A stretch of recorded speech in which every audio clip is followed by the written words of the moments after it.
COVID, we have been surviving and surviving well. And we're really ready to start thriving again. We have a ton of events coming up. So I'm excited to see some new faces. And if any of these new faces are interested in becoming WIT members and joining us in our next thriving movement, please see Quinn or myself. We would be happy to answer any questions that you may have. With that, I would like to introduce Allison Waymyers. She is the owner and founder of Spry Players Group. It's an athletic development and career management firm that empowers women athletes and professionals alike. She is also a proud professor at Allen University and received a bachelor's degree from the University of South Carolina in marketing. She has a specialization in international business and a minor in Spanish. She has a master's degree in organizational change and leadership from Columbia College, and she continues to make her story. She's the first hired female in an inaugural leadership role at Clemson football program. So please join me in welcoming Allison Waymyers.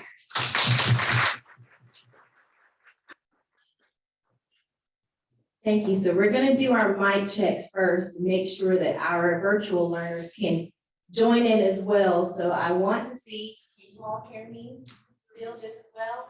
Okay, I will keep this just in case we get, but I think we'll be okay. So first, let me start off with, hello ladies, how are you all doing today? With your beautiful spring colors on, are you happy to be outside? Yes. I think it's been so long, if we're honest with ourselves, of how we miss the interaction of the people, being able to have our own pace, having the flexibility. And if we're even really honest with ourselves, we would even say that being in our own home was not always the best at times, right? Sometimes we just yearn to go outside and took things like going to the store for granted. So I just want to thank everyone. I want to thank Christy. I especially want to wholeheartedly thank Quinn and Tina and their team. I've been a huge supporter of United Way back since my days in college. Was on the steering committee of the Young Leaders Society, and I really believe in mission work. That was prior to the global pandemic. So any way we can support them now, we know is truly needed. So today, of course, the topic of what I'm going to discuss is going to be your dream. It's not for them to understand. And I hope that you all are ready to be engaged. I hope that you all are ready to hear positive news. But most importantly, I really want this to be a time for you to have a self-assessment of how to make your life as exciting and positive as it can be. So there's 3 objectives I have for us while you're eating this delicious lunch that looks so great, okay? The first thing I want to do is make sure that I equip you with the tools to succeed. Because if you don't have the tools to succeed, you can have every intent in the world of doing so, but I want to make sure that you all have the blueprint to do better. The second thing that I think we all need, and of course we're talking to women, but we have a wonderful, powerful, supportive man or 2 in the room. So this is for the women and the males, as you write your sandwich. We are inclusive of you as well, but we want to encourage you to pursue your dreams. And the third thing I want to make sure I do is empower as you climb. We too often, especially as women, think we have to make it and have a certain job title, have a certain salary before we can reach out and help people. But I have really experienced when people say, wow, we look at your resume, oh, we heard your bio, you're so dynamic.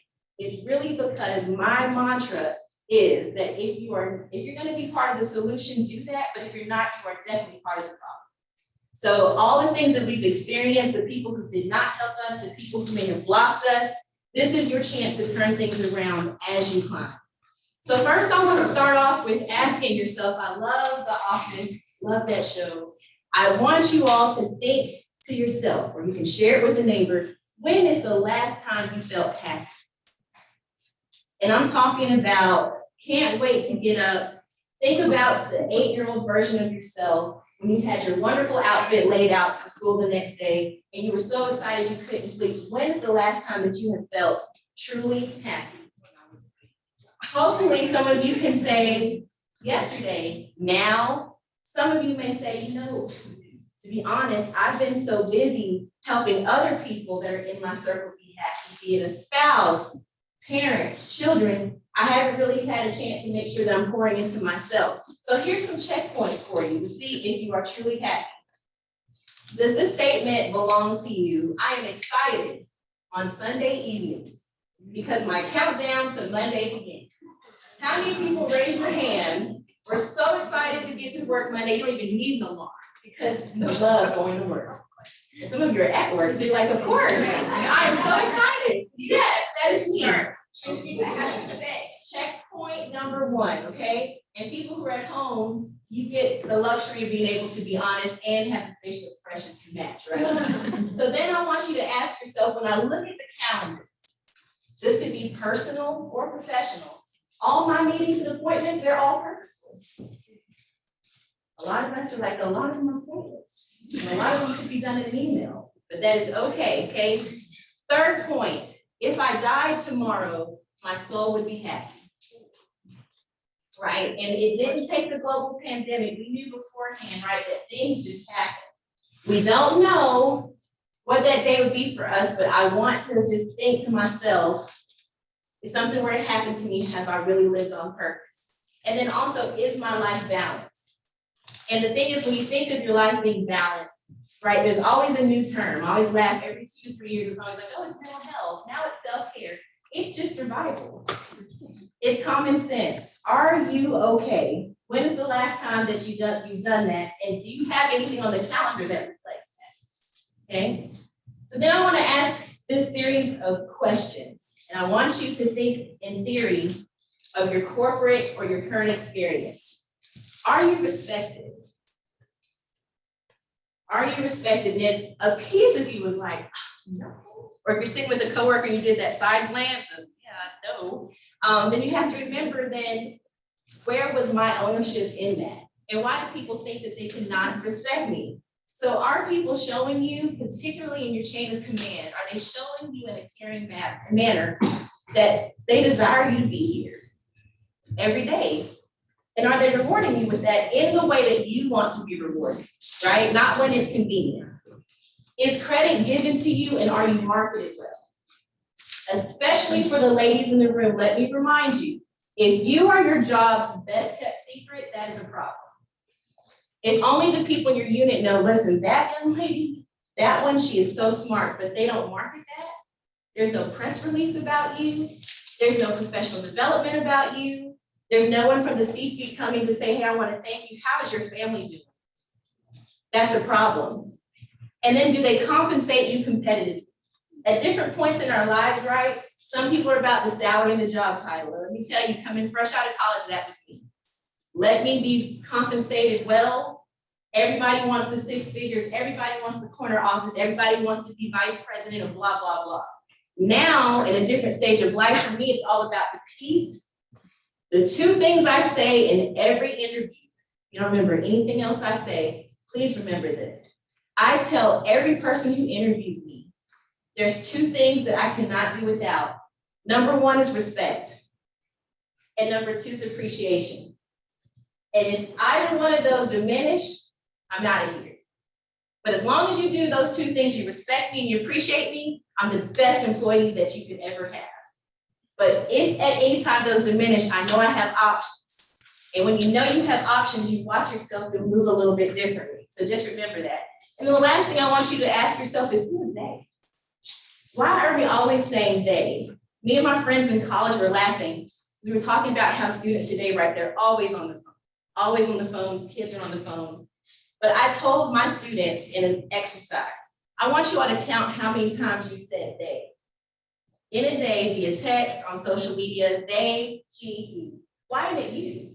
The only person that matters really is you and your circle. So if you're spending most of the day talking about other people, that's not getting you anywhere. So some hard truths we have to remember as women is that evaluations, those are your reality. You can be the best employee, but if they give you that annual or semi-annual evaluation, that's their perspective, but that is what is on paper. Your support system, when you come home, you don't have to raise your hands on this one, but some of us in this room know that we go home, our significant other or our friend is always like, hey, how was your day? And they're ready for the list of complaints, right? Oh my gosh, let me tell you what Susie did today. Let me tell you what happened again. And Tim got to go again to another conference and I didn't get a chance to go. You need to always have options and know that your network is your network.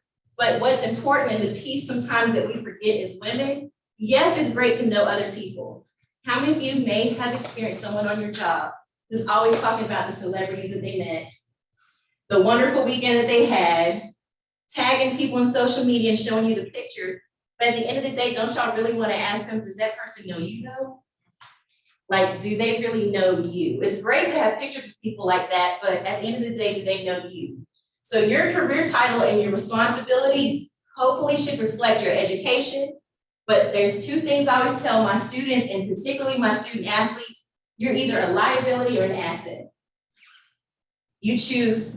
So when you go into a meeting, they're either going, hey, here she goes, this is another idea, or it's, hey, here she goes. And you don't want to be in the latter. And then I want us to be honest, and you're thinking through this whole session, did I sign up for misery? Okay, so let's talk about these obstacles that women face. Okay, you're going to say yes to each of these. Number one, equity gaps in pay. Everyone's talking about this surprise, right? The elephant in the room, that they can have a male in our same position and that they're paid sometimes $2 double what we make. Oftentimes, do y'all think they have the same experience or less? Y'all can say it out loud, it's a safe space. Same or less. So I'll give you an example. When I prepare my students for a job interview, my male students will see a job, have 1 year of experience and go, I applied to a CEO, gonna get an interview, 6 figures, it's mine. My female students will see something with 5 job qualifications. If they meet 4 out of the 5, do y'all think they apply? Nope. So I'll look and say, hey, I found a job description. Did you want to apply for it? No, Allison, because it said you had to have 2 years of experience and I only have 1. And I'm like, yeah, but it may be 1.5, it may be 1 and some change. Just try. Let them be the one to tell you no, okay? Also, the discrepancy in expectations. You have stereotypes in the workplace, where sometimes, I know you all have experienced this, they may have a father that goes, hey, y'all want to see pictures of the recital that I went to last night? And everyone goes, oh my gosh, you are the best dad in the world. But then you may have a woman do the same thing and say, I have to be late this morning because guess what? It's donuts with moms. And then everyone in the room goes, my goodness, you should have planned better. So sometimes we have to make sure that that does not happen. And then also thinking of things like the lack of maternity leave. I know I was actually teaching while I was with both kids up until the day before I gave birth. And I can count on one hand how many people actually opened the door for me or at lunch was like, hey, can I get that for you? And then we always as women feel like when people ask us, we walk in the office, rush into work, the first thing they go is, how are you doing? What's our number 1 response? Good. Good. What else? What else do we say? I'm fine. What else? Everything is okay. And we're knowing it deep down, we're going through things, but we have an emotional masquerade. So some of the best advice given to me, first was by my father, who passed away from cancer. He told me when I was working in sports, I would always get sick of having to make sure all my credentials were everywhere, either on my wrist, on my neck. For my children, I would make sure they had them. I would get stopped because people would assume she can't do anything that's really right or credence. She's a fan. So even for the national championship game at the Clemson football game against Alabama, I told all of my family, hey, make sure that y'all tune in, right? This is my shining moment. Confetti's about to drop, smoke is coming out, and here's me and my heels about to run out. I'm with the offensive linemen, they're super sweet. They moved out the way and were like, hey, Allison, we're not gonna mess you up with our cleats. Just go and we're gonna protect you on both sides. I'm mid-run and security grabs me by my neck, snatches me to the side, and asks me what the heck I thought I was doing. Now, in that moment, I had 2 things to do. I could have looked at Coach Sweeney and asked him to come help me, or I could have gotten angry. But I thought to myself, you're representing women right now that want to work in sports. There's a little girl watching you about to walk out. So I told them, hey, look at my credential. I gave them my social security number. And do y'all know, even after all that, I never got a call. It was, you can go now. So I looked at one of the trainers He looked at me and he teared up because he has a daughter about my age. And he told me afterwards, all I could think of was, if that was my daughter, I wanted to put hands on him so bad. Why didn't you make a big stink about it? But I told him I was honored. It was a privilege to be in that position. But had I lost it, where was the win in there? If I'd gone crazy, all people would see was that the woman in crimson attire on staff has lost her mind. So as the players went by, I was just doing this, like, please run, and they did, and it was okay ultimately. I want y'all to know you can have it all. Get asked that question, how do you balance working and traveling and being married and having kids? You can have it all, but you may not have it all at one time. You have to pick and choose. Right now, am I about the traveling? That's great. The world's opening back up. I can get that. But at the end of the day, for me, it's about a personal and professional life full of peace. My mother used to tell me when I was in high school, Allison, if you're going to be a leader, sometimes you have to be ready to stand on your own. And that was some of the best advice in high school that I did not get, but it's really okay if everyone doesn't agree with you, because it's not for them to understand, it's for you. And if you know that there's trade-offs to everything, then everything is okay. You can get the money, but that means it may not be 9 to 5. It may be 6 to 6. And it may mean that you're traveling all the time. So if you remind everybody else that I'm going to make sure that y'all upgrade your vision to reality, do not downgrade your reality to other people. That's the best advice that I can give you. And then my husband always says, Allison, stop expecting yourself from other people. If someone asks me for a job, recommendation, I'm giving it to them, but that's not how everybody else thinks, right? Self-explanatory who this woman is on the right. We understand the Supreme Court has an opening, and regardless of where you stand right now, I want you to look at that face.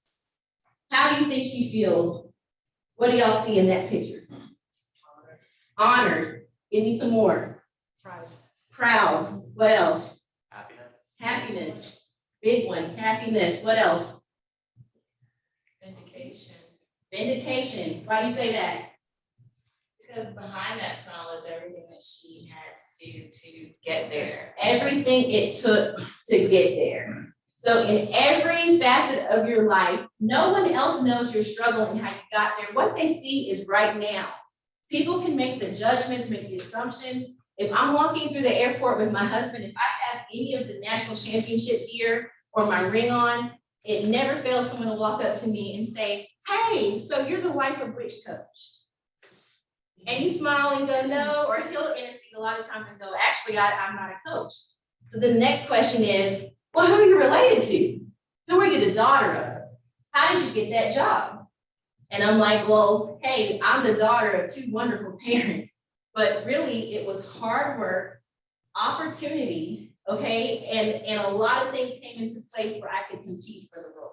So when you see people do things like that to you as women, we have to smile and say it's okay and do that all the time. To the fact that our cheeks hurt a lot of time because we're like, everything is just peachy. I want you all to know that if people do not appreciate your presence, the best gift that you can give them is your absence. Somebody's like, okay, I got what she said. If people do not appreciate your presence, the best thing that you can gift them with is your absence. Because they've already shown you who they are, right? And so when my dad told me the way people treat you is intentional on every job I've been on, there's always that one person that gets to work late every day. Y'all are thinking of that person in your head right now. Every day, like it's a train. We're on the same side. What train? Columbia doesn't have that many trains. Or they'll say, you know what? Oh my gosh, my daughter today, let me show y'all the picture. And you're like, I have a kid. But what I want you all to know, as a young professional, I used to get this a lot, and I know you all got it too. If you're not married or you don't have kids, the excuse is you have all the time in the world to do nothing but work. And that goes for men and women, right? So they'll say, well, I have to go, oh, you don't know this yet, but wait till you have kids. Y'all gotten that demeaning comment of wait till you have kids or wait till you get married. Well, we don't get the right to make the assumption for other people what they have going on. Because even if you're not married and you don't have kids, maybe I just don't want to be here. You have that right? And you almost want to tell the people, I'm so surprised that you even have somebody who has loved you enough to still put up with you on a daily basis and still be sane. But what we say inside is, we do the chuckle, right? Of thanks so much for that advice, right? But it's unwarranted. So we can't make that assumption, and you can't take things personally, but you have to remember, women, you arm yourself with policy, policy, policy. I'm so surprised how many people do not know their rights and things that people cannot ask you when you're on the job. Number one question I get asked now is, what does your husband think about this job? If I choose to answer it, my answer is he's very supportive and he's hoping you make the best decision, because if you don't, there's another company that wants you. But we have to pay attention to those red flags. And then one thing I want you all to ask in every job interview, we ask about salary toward the end. We never ask the question, why is this job open?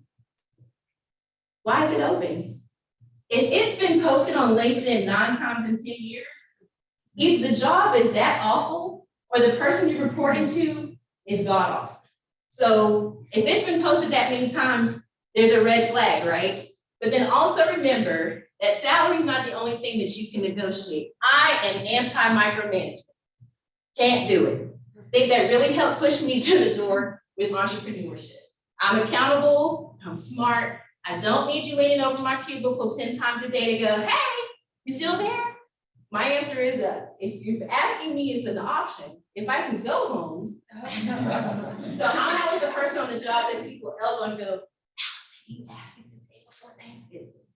I go, I mean, is there really that much need? Or can somebody be a volunteer so we can all have the rest of them go home? I'm the person who's like, I'll stay today, that's fine. But we have to remember to know the policy and make sure you negotiate things like professional development. So there's something I want to talk about, which is 6 degrees of separation.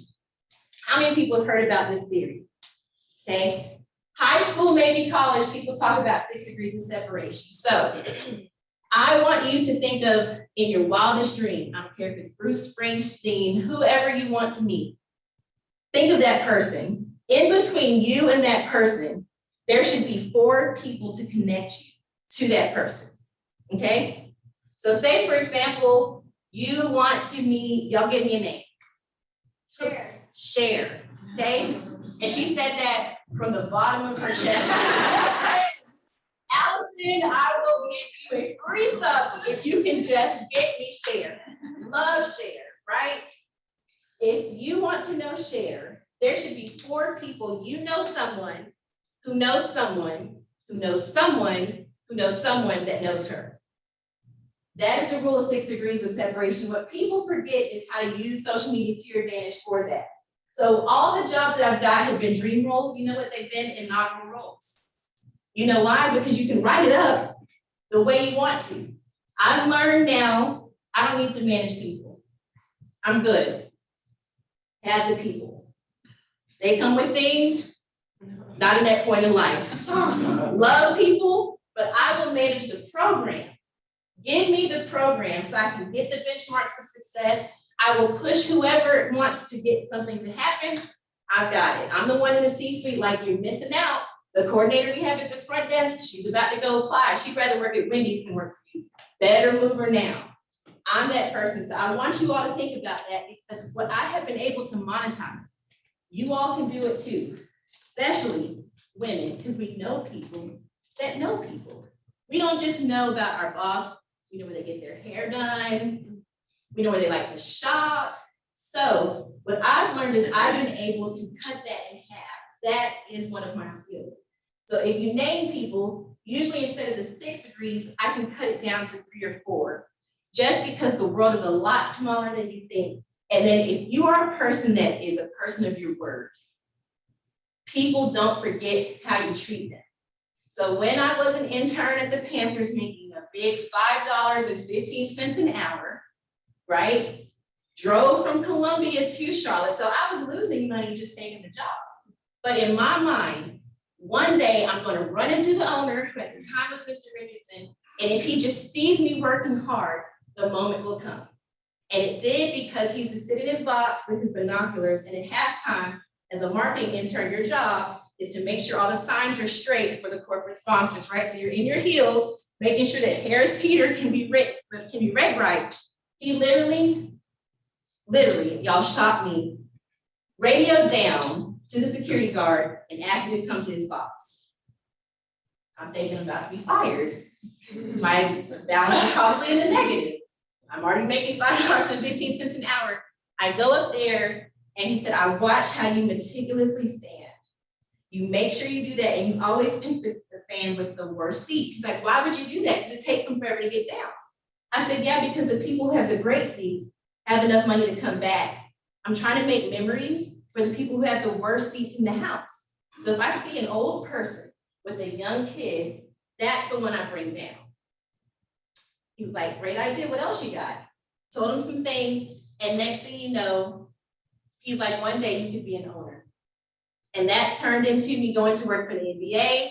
That turned to me, I was like, basketball, there's too many games. Those of you who love basketball, my mom would laugh, and back then I worked for the Bobcats, it wasn't even the Hornets yet, and they were so bad that you would drive there to watch who they were gonna play, so their only big games were like in Miami, or the Lakers came in town, so my mom would laugh, because I'd be like, Mom, I'd get off work at SCANA, which y'all know, Dominion now, so get off at 5, drive up there, not get off till 2 or 3 in the morning, and be back to be at work at 8. But guess what?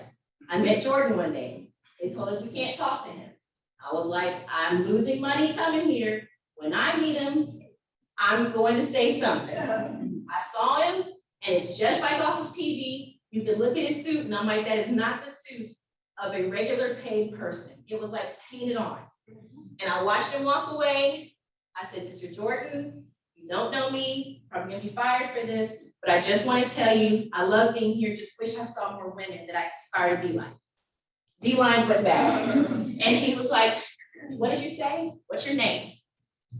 Told him my name. He tripled my salary by the next game. I went to get my check and I literally, being naive Allison, gave it back to HR. I was like, if y'all are gonna ask for this money back later, this is not what I agreed to. So take it now, because I don't know if I can afford to give it back to you. And they were like, no, I don't know why. It just says in the notes, ownership request. And we've met later on in life, same thing, right? So people who make money hang together at the same places, same thing with Darla Moore. If y'all heard the Moore School of Business, when she used to take meetings, she would write her name as D. Moore, because men didn't know she was a man or a woman. So they didn't know if David was coming through the door or not. And that's how she got to get as successful as she did, and she would wait at the country clubs where they would be. So I want y'all to take away as we begin to close the word grit, okay? Quinn made sure the first series, right, was about grit and what it takes. If you are a woman in the South, you have it. You don't just eat grits, you have it. Like, you have to have grit to be here. You have to have thick skin. So I want you all to remember, you have to have the gumption, and all that gumption means is that you're just gonna get up and do it. Do you remember the college version of yourself who was fearless, and your friends were like, you are not gonna go ask him for the number? I'm like, oh, I'm not gonna just ask him for it. I'm gonna ask him and I'm gonna get it. And then something happens where we started caring about what they say, or guess what, he's probably talking to somebody, and we get in our own head. Have the gumption. Be the risk taker. My husband is total opposite. He's been at his job for 20 years. He will retire there. When we met, he was like, you are insane. I don't know, these roles don't exist. What would you do as a female in sports? I believe in you, but I don't know if you're gonna get that. Like, you have an international business degree. Why do you want to work in sports? So I took risk, and what I learned is your body language and how you sound matters a lot more than what you say. And if y'all look at CEOs, if you look at owners, guess what? They haven't been owners before. They weren't CEOs before, but they have enough money and power that they make it happen. And then I had to innovate. This picture has me with 2 NFL players, right?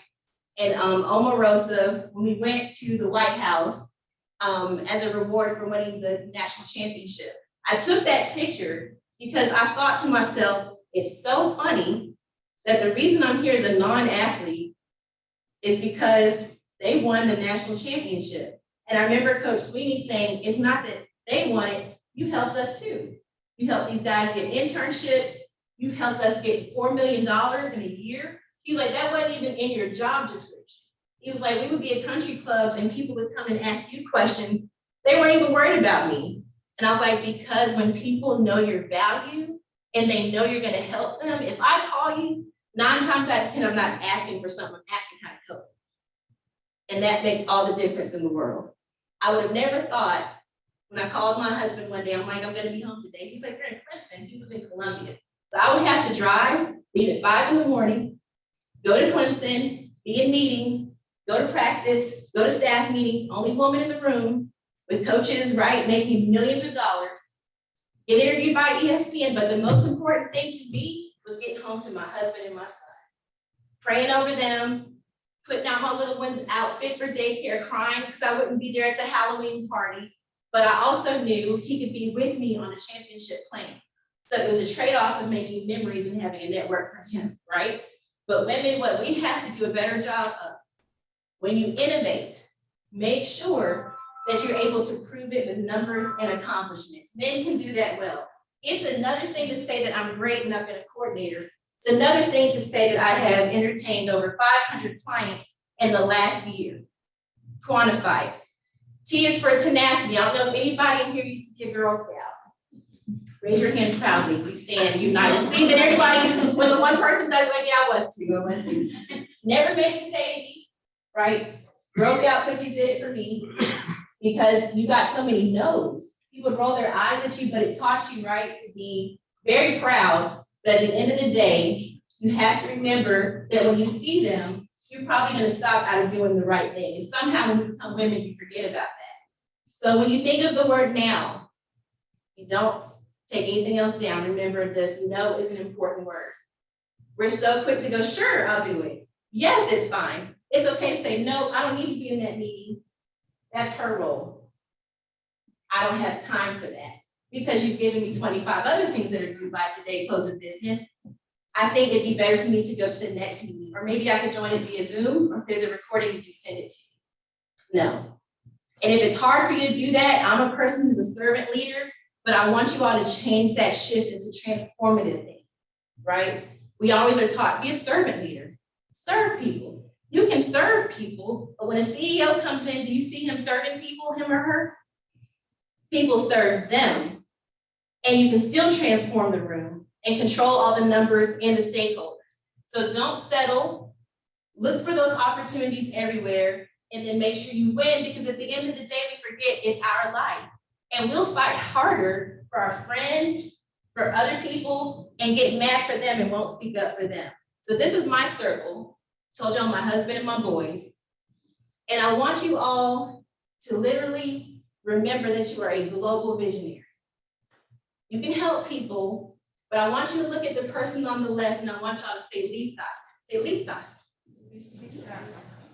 Say it like you have some bass in your voice. We always do that. Listas. Listas. Y'all know what that means? So why don't y'all say something? I don't know. I'm gonna just tell you first out question next. You trust me. I'm glad. Listas means are you ready? Okay, and then look to the right and say, I support you and we're going to win. Okay, and now say this proudly, say vámonos. Right? So y'all don't even know when y'all came here, y'all was at least out of here. Y'all don't even out of here bilingual. So if you want to say vámonos, it means, hey, it's time to go to happy hour when y'all look at each other. Okay, so I want y'all to work on being entrepreneurs, right? Honing your craft, but I want to read this to you, this poem. Lou Holtz read this poem to me and it changed my life. I was 16 as a freshman, again making $5.15 an hour for him. He read a poem to me.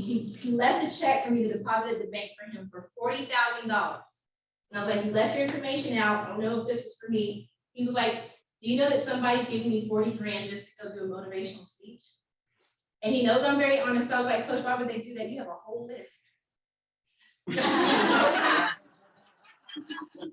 y'all have not read him in person, it's kind of like Daffy Duck, really bad. And when he gets upset, he curses out of order. So when you guys see the players and they're on the sideline laughing, half the time it's because you're like, okay, you have to kind of, okay, you meant to say, I'm this. Because when he's cursing, he doesn't put the adjective first, it's the noun and then the adjective. And that with the list just makes it where you're just like, so coach, you're asking them to do what exactly, right? So he told me, I want you to see that because yes, I have a list, Allison, but not only are they gonna pay me the 40 grand, they're giving me the private jet, and I want you to call the person because they're asking me they have a private chef. What do I like? He's like me, you like Reese's and Coke. So I'm like, you want them to load the plane with Reese's and Coke? He's like, my girl. Read this poem, right? So I will let y'all virtual learners read it, but it says, it's called The Dash Poem by Linda Ellis. I read of a man who stood to speak at the funeral of a friend. He referred to the dates on her tombstone from the beginning to the end. He noted that first came the date of her birth and spoke the following date with tears. But he said what mattered most of all was the dash between those years. For that dash represents all the time that she spent alive on earth. And now only those who loved her know what that little line is worth. For it matters not how much we own, the cars, the house, the cash. What matters is how we live and love and how we spend the dash. And that was the moment, I kid y'all not, that I told him, I'm gonna be something in football. And he said, I think you should be like, the Aaron Andrews. I was like, coach, I'm not walking around in heels asking people dumb questions. Like, hey, why are you got my 20 points? Not doing that, right? Because I'm like, you curse me out, you're coming right back. So I said, I think I want something where I can help players do well in life. And he was like, well, good luck with that because you're a good person and there's not a lot of good women that are in it just for that. But we keep in touch all the time and he laughs. He's like, the only misstep you made is you went to work for Clemson. But other than that, you've done good for yourself, right? So next steps for you all, your action items. I want you to complete your own obituary. The room always goes quiet when I say that. My students go, do what now? When you write this, you will have in tune with yourself the things you want to accomplish. And you don't have to put the end date. That's why I tell my students, if it's creepy, don't put the end date, okay? Not saying to put tomorrow, don't do that.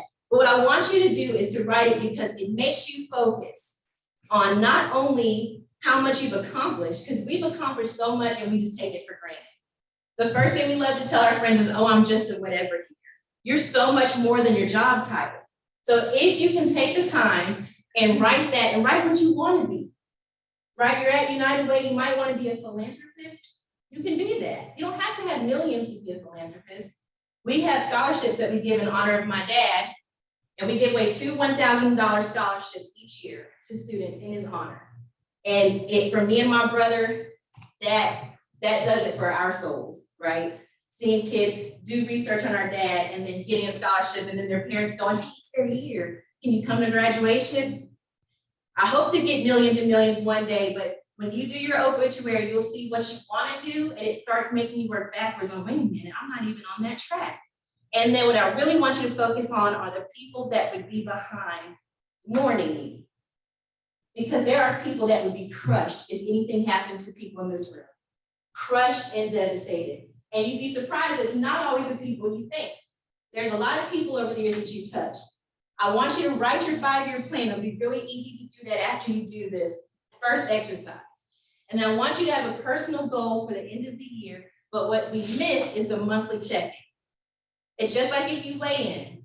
We can say, you know what, I'm gonna work on applying for my master's. It's already March. Now we say every year it goes faster and faster, y'all, the first quarter is done. So think like a CEO and say, okay, the second quarter, maybe I didn't lose the weight, maybe I'm not as happy as I want to be, but I'm going to start being intentional about this. So if the calendars on your phone are all about work, I want y'all to change that, and I want y'all to color code it, right? Use technology and pick your favorite color, make that one for you, and don't snooze it. That's what we do. I'll do that later, okay? And then the SWOT analysis, we heard about that in college. Strengths with the W. Weakness, opportunities, and threats. But we forget to do that for our personal choices. So before you take a job, say, hey, I'm gonna do a SWOT analysis on this job. Yes, it's more paid, but do I know the coworkers? What will be my end game? Start your business and then hold everyone in your circle accountable, even if you have to close that circle a little bit. Some of the people that are on your wagon may need to come off. And then you may watch yourself start gaining some traction. So with that, I'm gonna close. I'm so grateful that y'all gave me the opportunity. First time being outside in a while. My students will be shocked that I actually took my mask off, but I just wanted to tell each of you, if you have not heard it from somebody today, so I do this to my students, and the dean was like, I had heard that rumor. Every school, the more school at Allen, every class at the end, I always tell them I love you. Because my thought process is someone at home may not be doing that. And one student hung around afterwards, and it was a male student. And he was like, do you know nobody out there has ever told me that in my life? And of course, me being the crier, it's like, do not cry, do not show weakness as a professor. I looked at him and I just said, well, at least now you know there's at least one. And I was like, and maybe on the side, we can work on softening you up some, so there'd be another woman. Maybe that's part of the problem. So I say that to each of you. My cell is here. My cards are on the table to the virtual learners that have tuned in. My information is there, bspry.co, but most importantly, at the end of the day, this is your life, yours. So whatever anybody else says that day, it's not you. So it doesn't have to make sense to them, but as long as you are in it and you are happy, it will all be well. I appreciate all of you, particularly Quinn, and I just want to say I love each one of you. So go have a great day on purpose and be spry. Thanks for having me.